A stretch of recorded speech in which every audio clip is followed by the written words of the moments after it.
নমস্কার বন্ধুরা, কেমন আছেন আপনারা? আশা করি সবাই ভালো আছেন। আমার এই ছোট্ট চ্যানেলে আপনাদের সবাইকে স্বাগতম। আমি আজকে আপনাদের বানিয়ে দেখাবো ডালমুট বা ছোলার ডাল ভাজা। তো ডালমুট বানাবার জন্য নিয়ে নিচ্ছি 1 বাটি ছোলার ডাল। এখন এর মধ্যে জল দিয়ে খুব ভালো করে 2 থেকে 3 বার আমি ধুয়ে নেব। ডাল কিন্তু খুব ভালোভাবে ধোয়া হয়ে গেছে। এখন এর মধ্যে দিয়ে দিচ্ছি 5 থেকে 6 বাটি জল। 6 বাটি জল কিন্তু আমি দিয়ে দিলাম। এখন এর মধ্যে দিয়ে দিচ্ছি সামান্য একটু বেকিং সোডা। এতে করে যখন আপনারা ডালমুটটা ভাজবেন কিংবা খাবেন তখন কিন্তু খুব মুচমুচে হবে। এবারে এই সোডা জলের সঙ্গে খুব ভালো করে মিশিয়ে দিয়ে 6 থেকে 7 ঘন্টা একটা ঢাকা দিয়ে রেখে দেব। 7-8 ঘন্টা পর ঢাকাটা আমি উপর থেকে তুলে নিলাম। এখন এই ডালগুলো আমি 4 থেকে 5 বার খুব ভালো করে জল বদলে বদলে ধুয়ে নেব। দেখুন ডালগুলো কিন্তু আমি খুব ভালো করে ধুয়ে নিয়েছি। এখন এই ডালগুলো আমি জল থেকে তুলে এরকম একটা ছাঁকনির মধ্যে রেখে দিচ্ছি, যাতে এই ডাল থেকে খুব ভালোভাবে জল ঝরে যায়। 5 মিনিট এই ডালগুলো ছাঁকনির উপরে রাখার পর আমি একটা পরিষ্কার কাপড়ের উপরে এরকম করে ছড়িয়ে দিচ্ছি, যাতে এই ডাল থেকে খুব ভালোভাবে জলটা শুকিয়ে যায়।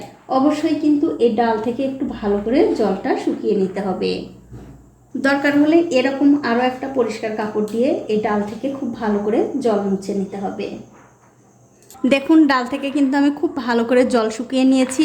আর এই ডালগুলো কাপড় দিয়ে মোছার পরেও যদি দেখেন অনেকটা পরিমাণে জলের ভাব আছে, তাহলে কিন্তু 5 মিনিটের জন্য ফ্যানের বাতাসে রেখে দিতে পারেন।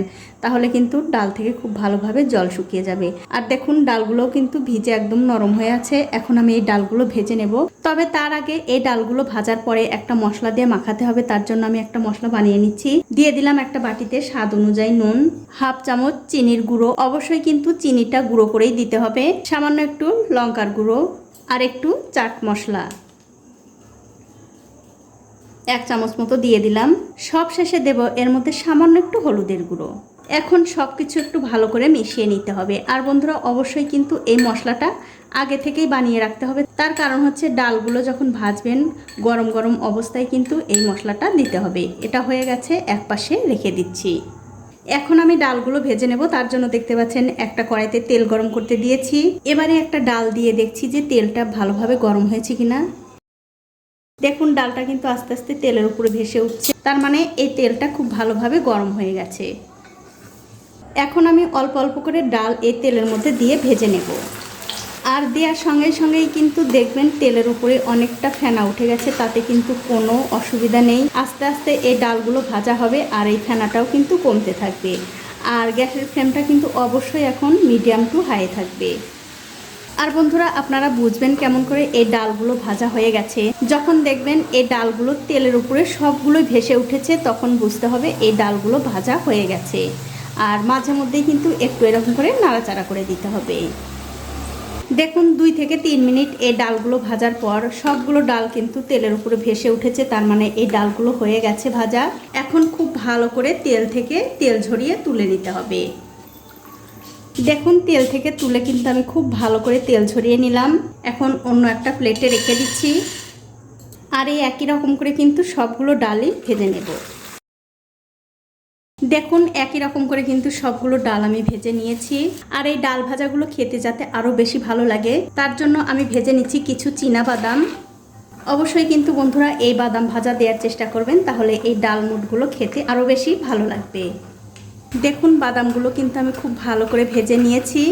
এগুলো খুব ভালো করে তেল ঝরিয়ে তুলে নিতে হবে। তেল কিন্তু খুব ভালোভাবে ঝরে গেছে, এবারে রেখে দিচ্ছি। এখন আমি ভেজে নিচ্ছি কিছু কারি পাতা। তবে বন্ধুরা এই কারি পাতা ভাজার সময় খুবই সাবধান, তার কারণ এই কারি পাতা থেকে কিন্তু খুবই তেল ছিটকায়।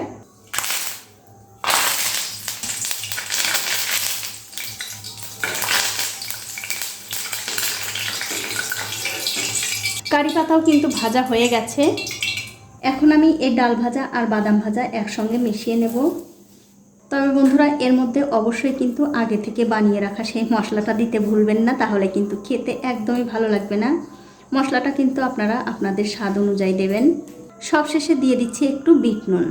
এবারে সব কিছু মিশিয়ে খুব ভালো করে মাখিয়ে নিতে হবে। এভাবে ছোলার ডাল ভেজে কিন্তু আপনারা চা কফির সঙ্গে খেতে পারেন। খেতে কিন্তু বন্ধুরা দুর্দান্ত হয়। অবশ্যই একদিন হলেও বানিয়ে খেয়ে দেখতে পারেন।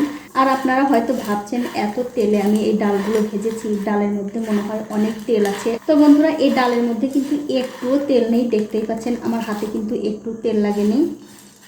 দেখুন, সব মশলা দিয়ে কিন্তু এই ডালগুলো আমি খুব ভালো করে মাখিয়ে নিলাম। এবারে এই ডালগুলো কিন্তু আপনারা একটা এয়ারটাইট বক্সে রেখে অনেক দিন পর্যন্ত ঘরে রেখে খেতে পারবেন।